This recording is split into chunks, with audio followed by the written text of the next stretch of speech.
Di sini kita akan membahas tentang isomer rantai. Contohnya adalah C5H12. Jadi kita menggunakan rumus molekul C5H12. Dari rumus molekul C5H12, di sini saya sudah menggambarkan dua buah struktur dengan bentuk rumus struktur ikatan garis. Jadi kalau kita sebut ikatan garis, artinya masing-masing hidrogen ini dipisahkan, dituliskan terpisah dengan ada tanda ikatan garis. Yang pertama, rantai karbonnya kita buat memanjang. Ini dibuat memanjang atau lurus.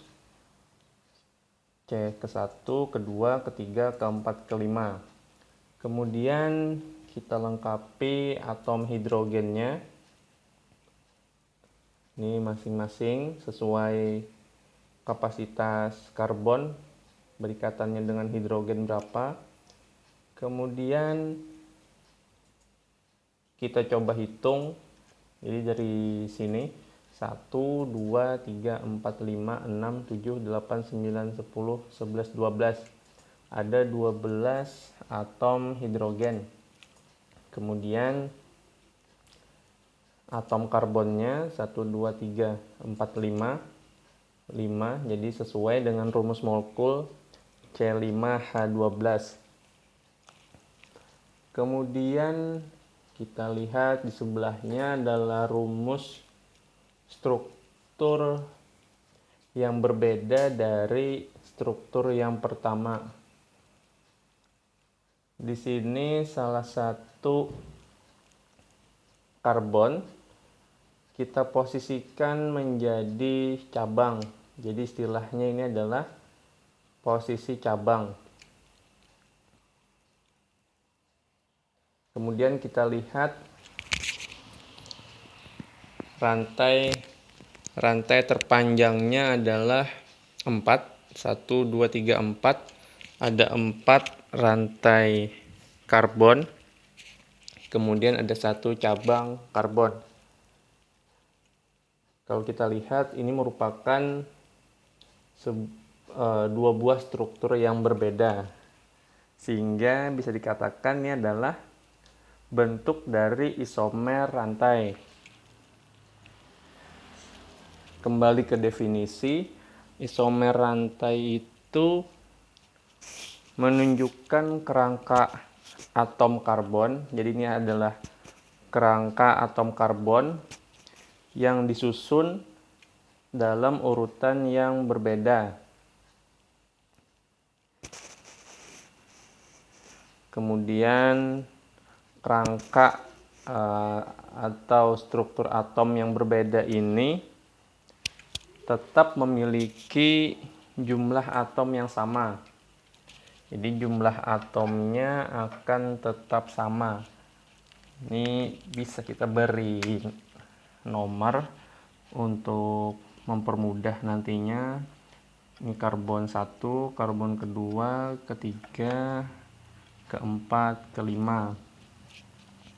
Kemudian hidrogen, ini yang ke-1, kedua, ketiga, keempat, kelima, 6, 7, 8, 9, 10, 11, 12. Jadi penomoran ini untuk mempermudah kita dalam menghitung atau menetapkan jumlah atomnya masing-masing.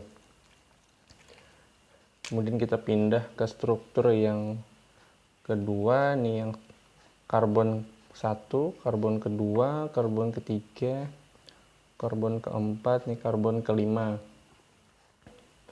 Kemudian hidrogennya 1, 2, 3, 4, 5, 6, 7, 8, 9, 10, 11, 12.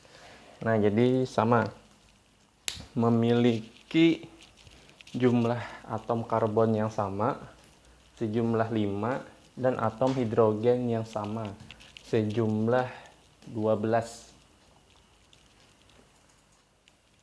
Kemudian selain dua struktur ini, kita bisa membuat satu lagi struktur yang berbeda. Jadi bisa kita buat seperti ini. C, di sini C, kemudian di sini C. Tinggal nanti dilengkapi jumlah atom hidrogennya. Lengkapi atom hidrogennya, maka pasti akan menunjukkan jumlah hidrogen yang sama juga.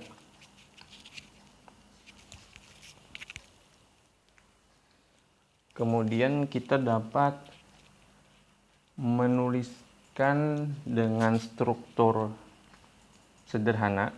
Jadi menggunakan rumus struktur sederhana. Dari rumus molekul ini kita mulai yang seperti ini.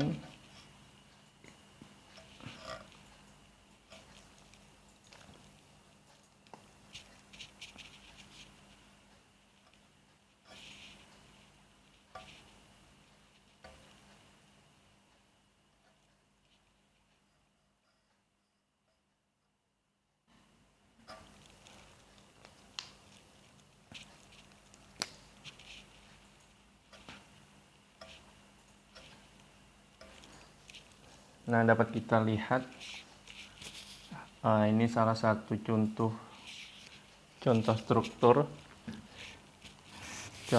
struktur sederhana. Jadi di sini yang jadi perhatian adalah posisi antara karbon dengan karbon lainnya. Apabila kita gambarkan lurus ke bawah seperti ini, posisi karbon yang diberi tanda garis, ikatan garis ini harus sejajar dengan karbon setelahnya. Ini artinya garis ini menunjukkan adalah karbon yang pertama berikatan dengan karbon yang kedua. Jadi bukan memposisikan seperti ini.